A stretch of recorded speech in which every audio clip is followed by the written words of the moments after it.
क्या आपने ब्रजेश सोलंकी की वो चीते जैसी फुर्ती देखी?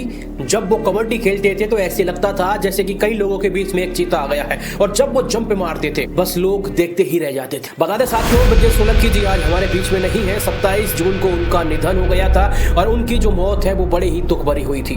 बता दें साथियों, ब्रजेश सोलंकी ने जिस पिल्ले को बचाया था और उस पिल्ले के काटने से ही उनकी मौत हो जाती है। दरअसल होता क्या है साथियों, एक पिल्ला नाले में फंस जाता है और ब्रजेश सोलंकी को दया आ जाती है और उस पिल्ले को बचाने के लिए चले जाते हैं। हालांकि पिल्ले को उस नाले में से वो निकाल तो लेते हैं, लेकिन बचाने के दौरान पिल्ला उनके हाथ पर काट लेता है या पंजे से खरोच मार देता है। ब्रजेश सोलंकी के हाथ में दर्द भी होता है, लेकिन उस दर्द को वो नजरअंदाज कर जाते हैं क्योंकि वो प्रैक्टिस करते थे कबड्डी की। तो उन्हें लगा कि ये दर्द हो सकता है कि मैं जिस तरीके से कबड्डी की प्रैक्टिस कर रहा हूँ उस वजह से ये दर्द हो रहा है, उस वजह से कहीं ना कहीं ये चोट लग गई है। और यही ब्रजेश सोलंकी जी सबसे बड़ी गलती कर जाते हैं क्योंकि जितने भी डॉग फैमिली है, कैट फैमिली है, बंदर है, इनके सलाइवा में होता है रेबीज। और ये रेबीज इतना खतरनाक होता है, सलाइवा के जरिए जब हमारे शरीर के अंदर पहुंच जाता है, अगर इसका टाइम से इलाज हो जाता है तो आदमी बच जाता है। लेकिन एक बार रेबीज ने अपना असर दिखाना स्टार्ट कर दिया, रेबीज जब हमारे दिमाग में पहुंच जाता है तो उसका इलाज नामुमकिन हो जाता है। बता दें साथियों, कुत्ते की लार जो होती है सलाइवा, उसके अंदर रेबीज होते हैं और रेबीज के जो बैक्टीरिया होते हैं उनको बहुत संकीर्ण जगह पसंद होती है। और ऐसी संकीर्ण जगह है, यानी जो सबसे हमारी संकीर्ण नसें हैं वो हमारे मस्तिष्क की होती हैं, हमारे दिमाग की होती हैं। इसलिए रेबीज के जितने भी बैक्टीरिया होते हैं वो हमारे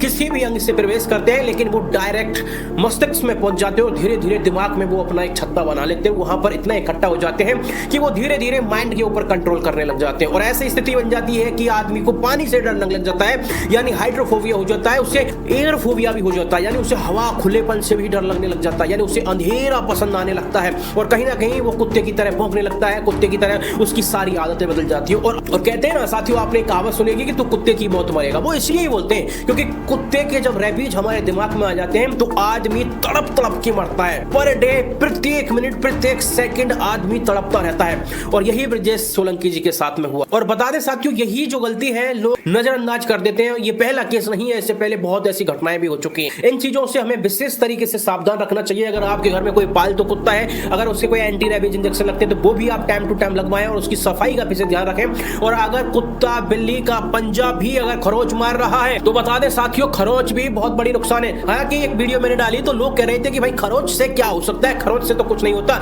पंजे में कोई सलाइवा नहीं होता। मैं बता दूं साथियों, होता है। वो कैसे होता है? क्योंकि ये जानवर जो होते हैं ना, अपने पंजे को चाटते हैं, चाहे बिल्ली है चाहे कुत्ता, ये अपने पंजे को चाटते हैं और जब ये पंजे को चाटते हैं तो इनकी जो लार होती है वो पंजे में लग जाती है और वही लार खरोच के माध्यम से हमारे शरीर के अंदर पहुंच जाती है और अंत में जो बड़ा रूप ले लेती है। इसलिए इस चीज के लिए आप सतर्क रहें। अब आइए बात कर लेते हैं साथियों, ब्रजेश सोलंकी वाकई में एक फुर्तीला इंसान था जिसने 22 साल की उम्र में गोल्ड हासिल किया अपने देश के लिए। वो कबड्डी खेले, लेकिन बता दें साथियों, बदकिस्मती यही कि वो थोड़ा सा ध्यान नहीं देख पाए। आप ये वीडियो देखिए जहां आपको साक्षात बिल्कुल दिख रहा है कि लोग उसे घेरने की कोशिश कर रहे हैं, लेकिन ब्रजेश सोलंकी ऊपर से निकल के जा रहा है। ब्रजेश सोलंकी को पकड़ने की कोशिश कर रहे हैं, लेकिन ब्रजेश सोलंकी फिर चीते की तरह फुर्ती के साथ उछलता हुआ नजर आ रहा है। ब्रजेश सोलंकी एक तरीके का जीता जागता चीता था, लेकिन वो कुत्ते के सामने हार गया, वो पिल्ले के सामने हार गया। उसकी जो दया भावना थी, उसने काम तो अच्छा किया था, लेकिन थोड़ी सी लापरवाही भारी पड़ गई।